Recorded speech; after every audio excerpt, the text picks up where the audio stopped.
రండిరా. మహాభారతంలో అనేక ఇనుప సంబంధించినటువంటి ఆయుధాలు. ఇనుప యుగం అనేది సైన్స్ అంటారు కదా, మాకు సైన్స్ ప్రకారం కరెక్ట్ అంటారు కదా. ఇనుప యుగం ఎప్పుడు వచ్చింది ఒకసారి గూగుల్ సెర్చ్ చేసుకోండి. నేను చెప్తాను ఒక నిమిషం అండి. ఒరే అజ్ఞాన కొట్టి నువ్వు ఆగరా. టిష్యూ గారు ఏదో అడుగుతున్నారు సెర్చ్ చేయమని, సెర్చ్ చేద్దాం ఉండు. టిష్యూ గారు ఇదిగోండి గూగుల్ సెర్చ్ చేసా. ఐరన్ ఏజ్ BCE 1200 నుంచి 600 BCE వరకు అంట. ఇంకొన్ని చోట్ల 3000 BCE నుంచి అని ఉంది.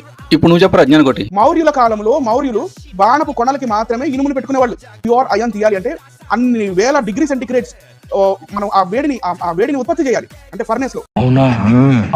ఆ టెక్నాలజీ లేదు కదా అప్పటికి, చాలా తర్వాత వచ్చింది.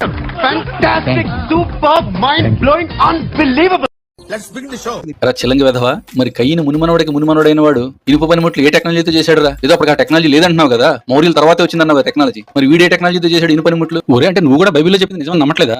ఒక్క మాటలో చెప్పాలంటే is infected, corrupted, contaminated, fraud, manipulated, perverted, fraudulent, rotten, unethical, faithless, unprincipled, two faced, twisted, crippled, criminal.